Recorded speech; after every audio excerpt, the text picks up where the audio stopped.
घटन को। ठीक है, देखो हमारे यहाँ क्या है, कई प्रकार के तत्व पाए जाते हैं। पीरियोडिक टेबल 10वीं में आपने देखा होगा, है ना। तो वो सभी जो तत्व होते हैं वो ठोस, द्रव, गैस, तीन अवस्था में होते हैं। तो जो ठोस है और जो द्रव है वो तो पृथ्वी में पाया जाता है, क्योंकि उसमें वजन होता है, तो गुरुत्वाकर्षण के कारण क्या है, वो पृथ्वी से चिपका रहता है। लेकिन जो गैस है उस पर भी गुरुत्वाकर्षण लगता है, ऐसा नहीं है नहीं लगता, नहीं लगता तो सभी गैस अंतरिक्ष में चला गया होता। लेकिन जो जितना भारी होगा उसमें ज्यादा गुरुत्वाकर्षण होगा। भारी वस्तु और हल्की वस्तु को छत से गिराएंगे तो भारी पहले गिरेगा, क्योंकि भारी वस्तु में गुरुत्वाकर्षण ज्यादा लगता है, हल्की वस्तु में कम लगता है। तो जो हमारा गैस है वो हल्की होती है, इस कारण उसमें गुरुत्वाकर्षण तो लगता है लेकिन वो कम लगता है। इसी कारण क्या है, वो हमारे वायुमंडल में जमीन के थोड़ा ऊपर पाया जाता है। ठीक है, तो वायुमंडल में क्या है, कई प्रकार की गैसें पाई जाती है और उन सभी गैसों की मात्रा अलग अलग होती है। ऐसा नहीं सब बराबर बराबर पाया जाता है, सभी गैसों का अपना अलग अलग मात्रा होता है हमारे वायुमंडल में। इसी को हम समझेंगे वायुमंडल के संघटन में। देखिए यहाँ पर वायुमंडल का संघटन है ना, सबसे ज्यादा अगर कोई चीज पाया जाता है हमारे वायुमंडल में तो वो है नाइट्रोजन। ठीक है, हमारे वायुमंडल में जो नाइट्रोजन जो पाया जाता है 78% पाया जाता है ना। यहाँ पर देखो लिखा हुआ है नाइट्रोजन 78% हमारे वायुमंडल में पाया जाता है। आप लोग देखे होंगे है ना, जो चिप्स वगैरह का हम लोग लेस वगैरह का जो पैकेट देखते हैं उसके अंदर नाइट्रोजन गैस भरा रहता है। ठीक है, आजकल तो गाड़ियों के टायर में भी नाइट्रोजन गैस डाला जाता है, क्योंकि नाइट्रोजन गैस ऑक्सीजन से हल्की होती है और शीतल होती है, ठंडी होती है। इस कारण क्या है, गर्मी के समय में टायर में नाइट्रोजन गैस भर दिया जाता है, जिससे गर्मी के समय में क्या होता है, गैस फैलता है ऑक्सीजन, तो टायर क्या होता है, फट जाता है। इस कारण गर्मी में ज़्यादा हवा नहीं डालते टायर में। लेकिन नाइट्रोजन गैस अगर डाल दो तो उसके साथ ऐसा नहीं होता। इस कारण क्या होता है, गर्मी के दिनों में टायर में नाइट्रोजन गैस डाला जाता है ना। पेट्रोल पंप में डालाता है, 50 रुपए में पूरा खाली करके दोनों टायर में नया डालते हैं, और 20 रुपए में क्या करते हैं, पहले से डला हुआ है उसको रिफिल करते हैं। ठीक है, तो खैर वो अलग बात है। अभी हम समझते हैं वायुमंडल का संगठन। तो वायुमंडल में कई प्रकार की गैसें पाई जाती है और सभी गैसों की मात्राएं अलग अलग होती है। सबसे ज्यादा नाइट्रोजन गैस होता है 78%, दूसरे नंबर पर ऑक्सीजन गैस होता है 21%, तीसरे नंबर पर यहाँ पर आर्गन गैस है बहुत कम मात्रा में, है ना। अब क्या बचा भाई, 78 और 21, 99% तो ऐसा ही हो गया। तो बाकी सभी गैसों में अगर देखें तो आर्गन सबसे ज्यादा है 0.93%, और यहाँ पर देखते हैं कार्बन डाइऑक्साइड 0.03%। ठीक है, अभी देखो इसके अलावा हाइड्रोजन, हीलियम, नियान, जेनान, ईटीसी बहुत से प्रकार के और गैस पाए जाते हैं जो कि एकदम नगण्य मात्रा में पाए जाते हैं, बहुत कम मात्रा में। हीलियम है ना, ये सभी जानते हो, हीलियम वो बल्ब वगैरह जो होता है हैलोजन है ना, उसमें डाला जाता है। तो खैर वो अलग बात है। यहाँ पर देखिए ये सभी जो गैस हैं बहुत कम मात्रा में पाया जाता है, और सबसे ज्यादा हाइड्रोजन, दूसरे नंबर पर ऑक्सीजन। तो भाई देखिए कार्बन डाइऑक्साइड की मात्रा बढ़ रही है पूरे पृथ्वी में, हमारे हम सभी संकट में है, पृथ्वी संकट में है कार्बन डाइऑक्साइड के कारण। ये बोलते हैं, क्यों बोलते हैं, जबकि इसकी मात्रा तो सबसे कम, एकदम कम है 0.03। ऑक्सीजन तो बहुत ज्यादा है 21%। ऐसा क्यों है, क्योंकि यहाँ पर देखिए इसके लिए हमें समझना पड़ेगा ओजोन गैस के कॉन्सेप्ट को। ओजोन गैस, ऑक्सीजन क्या होता है, ऑक्सीजन ऐसे होता है, ऐसा, इसको हम लोग O2 भी लिखते हैं, इसको हम लोग क्या है O2 भी लिखते हैं। O2, ऑक्सीजन को क्या लिखा जाता है, O2। ये क्या है, परमाणु है ऑक्सीजन का। ऑक्सीजन का 2 परमाणु मिलकर एक ऑक्सीजन का अणु बनाता है, जिसको O2 कहा जाता है। और ये O2 हमारी पृथ्वी में चारों तरफ फैले हुए हैं, है ना।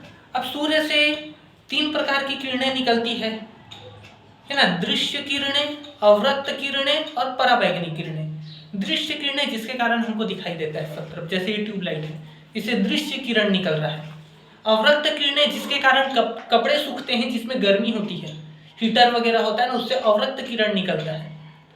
और एक होता है पराबैंगनी किरणें, अल्ट्रावायलेट रेस, जो कि हमारे त्वचा के लिए बहुत हानिकारक है। वेल्डिंग वगैरह होते रहता है ना, ब्लू कलर का, वायलेट कलर का जो वहां से किरण निकलता है वही अल्ट्रावायलेट रेस है, जो सूर्य से निकलता है। तो ये जो 3 प्रकार की किरणें है ना, पृथ्वी, यहाँ पर जो हमारा सूर्य है यहाँ से, है ना, ये देखो यहाँ पर, ये जो है यहाँ पर हमारा सूर्य है, और सूर्य से 3 प्रकार की किरणें एक साथ पृथ्वी में आती है, 3 प्रकार की किरणें। तो चारों तरफ जो हमारा ऑक्सीजन है वो अवरक्त किरण को और दृश्य प्रकाश को पृथ्वी के अंदर जाने का इजाजत दे देता है, लेकिन लगभग 95 से 98% पराबैंगनी किरणों को वो सोख लेता है। कौन? ये हमारा ऑक्सीजन है। और ऑक्सीजन जब क्या करता है, पराबैंगनी किरणों से टकराता है तो ये O2 से O3 में बदल जाता है। पहले ऐसे दिखता था, अभी ऐसे दिखता है। ये 3 ठो ऑक्सीजन के परमाणु मिल करके एक ठो ऑक्सीजन का अणु बना रहा है, O3 बना रहा है। तो इसको ऑक्सीजन नहीं बोलेंगे, इसको ओजोन बोलेंगे। ओजोन, ये ओजोन। हमारे पृथ्वी में चारों तरफ क्या है, ओजोन का एक परत पाया जाता है। अगर ऑक्सीजन से टकरा रहा है पराबैंगनी किरण तो ओजोन बना लेगा, और ओजोन से टकरा रहा है तो टकरा के वो वापस अंतरिक्ष में चले जाएगा। मतलब कैसे भी करके ये क्या करता है, हमारी पृथ्वी को पराबैंगनी किरणों से बचाते हैं लोग। लेकिन वही कार्बन डाइऑक्साइड, क्लोरोफ्लोरोकार्बन, ये सभी जो गैस होते हैं ये क्या करते हैं, ये ओजोन परत को नुकसान पहुंचाते हैं, ओजोन परत में छेद कर देते हैं। और ओजोन परत में छेद हो गया तो उस छेद से होकर के पराबैंगनी किरणें पृथ्वी में आ जाती है और इससे कई प्रकार की समस्याएं होने लगती है। तो भाई तुम क्या करोगे, स्वल्पाहार है ना, क्या होते हैं, एक सही खाना, डाइट। अगर डेली का आधा किलो भी खाना खा रहे हो एक टाइम में, एक दिन में 1 किलो 1.5 किलो भी खाना खा रहे हो, लेकिन 10 ग्राम जहर खा रहे हो तो वो उसके सामने कुछ नहीं है। 10 ग्राम जहर तुमको मार देगा। तो जहर भले थोड़ा मात्रा में होता है लेकिन इफेक्ट बहुत देता है। इसी कारण ये भले बहुत कम मात्रा में है लेकिन नुकसान बहुत है। इस कारण ये बढ़ना नहीं चाहिए।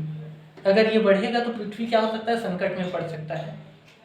ठीक है, इसी कारण तो वैज्ञानिक क्या करते हैं, चंद्रमा में, मंगल ग्रह में जीवन की खोज कर रहे हैं ताकि हम वहां जाकर के रह सकें। जितना खर्चा वहां जाके रहने के ऊपर कर रहे हैं उतना ही खर्चा यहाँ पर ये प्रदूषण को कम करने में लगा। तो दूसरे ग्रह में जाने की जरूरत नहीं है। इतना सबको ले जाओगे क्या दूसरे ग्रह में? भारत में 135 करोड़ की जनसंख्या है, 135 करोड़ को ले जाओगे मंगल ग्रह में? पूरे विश्व में देखोगे कितना जनसंख्या है, लगभग 7 अरब। सबको ले जाओगे क्या? नहीं ले जा सकते ना। अमीर लोग जो है वो लोग जाएंगे वहां पर, बाकी लोग क्या करेंगे, यहीं पर फंस जाएंगे। तो उतना खर्चा कर रहे हैं, उससे अच्छा क्या करो, यही ध्यान, यही मतलब थोड़ा सा दिमाग लगाओ कि भाई हम अपने यहाँ पॉल्यूशन को कैसे कम कर सकते हैं। फैक्ट्रियों में अच्छा मशीन का उपयोग करो, ज़्यादा से ज़्यादा पेड़ लगाओ, फिल्टर वाला चिमनी लगाओ जो कि धूल डस्ट को वहीं पर रोक ले। ये सारी चीज़ें, इस पर ध्यान नहीं देना। ठीक है, अभी देखिए जल वाष्प 2%, हमारा जो वायुमंडल है, इस वायुमंडल में 2% जल वाष्प भी पाया जाता है। तो ये जल वाष्प बहुत महत्वपूर्ण है। क्यों महत्वपूर्ण है? क्योंकि यही जल वाष्प आता कहाँ से है? जल वाष्प सागर महासागर के पानी से वाष्पोत्सर्जन से जल वाष्प बनता है और ये वायुमंडल में जाके मिल जाता है। बाद में यही जल वाष्प क्या होता है, इकट्ठा होकर के बारिश करता है। तो मानसून के लिए, बारिश कराने के लिए ये सभी क्या है, जल वाष्प बहुत जरूरी है। सागर महासागर से जल की जो बूंदे हैं वो भाप के रूप में ऊपर उठती है और जल वाष्प के रूप में वायुमंडल में मिल जाती है और जलीय क्षेत्र से ऊपर उठती है और थलीय क्षेत्र में जा करके बारिश कर देती है, जिससे क्या होता है, वहां पर व्यक्ति जो है जीवन यापन के लिए उसको पानी मिल जाता है, खेती किसानी के लिए नदियों में पानी आ जाता है।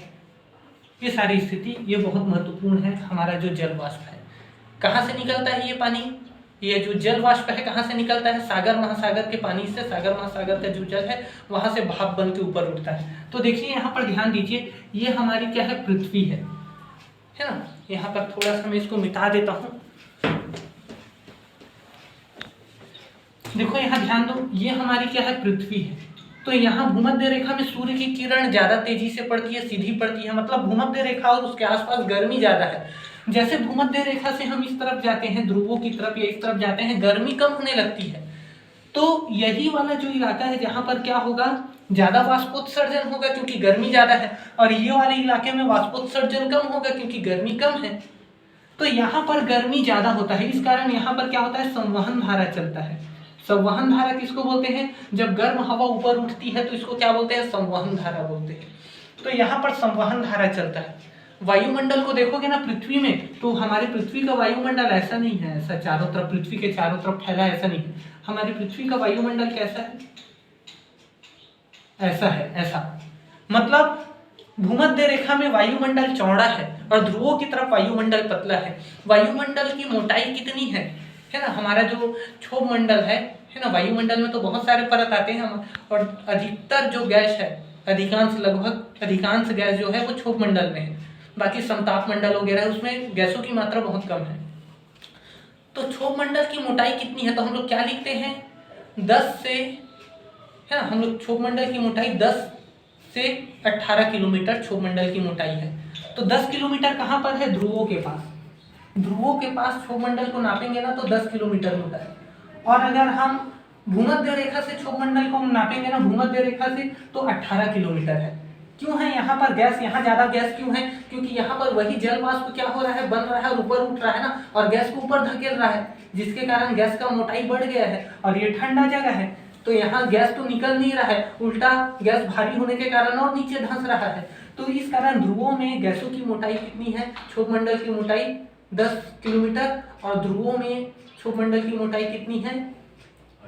18 किलोमीटर। तो क्षोभ मंडल की मोटाई अगर पूछे तो कितना है? 14 किलोमीटर। एवरेज मोटाई 14 किलोमीटर। लेकिन अगर ध्रुवों में देखें तो 10 किलोमीटर, और भूमध्य रेखा में देखें तो 18 किलोमीटर, क्योंकि भूमध्य रेखा में गर्मी ज्यादा है, इस कारण वहां की हवा गर्म होकर के ऊपर उठती है संवहन धारा के रूप में। और जब ये धारा ऊपर उठती है ना, ये जब धारा, संवहन धारा जब ऊपर उठती है तो ये गैस का जो परत है इसको भी ये धकेल के ऊपर ले जाता है, और ये जो जगह जो पतला था ये मोटा हो जाता है। ये पूरा एक कॉन्सेप्ट है ना हमारे वायुमंडल का। तो इसमें हमने क्या समझा? वायुमंडल का संघटन समझा। इसमें हमने ओजोन गैस को समझा है, ओजोन गैस के महत्व को। इसमें हमने जल वाष्प को समझा और वायुमंडल की मोटाई को समझा। क्षोभ मंडल की मोटाई है ना, क्षोभ मंडल की मोटाई कहीं 10 किलोमीटर तो कहीं 18 किलोमीटर, और एवरेज देखें तो 10 और 18 कितना हो जाएगा? 28। 28/2 मतलब 14 किलोमीटर। एवरेज मोटाई क्षोभ मंडल की 14 किलोमीटर है, ध्रुवों में 10 किलोमीटर है, और भूमध्य रेखा में 18 किलोमीटर है। क्यों है ये भी मैं बता दिया, संवहन धाराओं के माध्यम से। ठीक है, चलिए।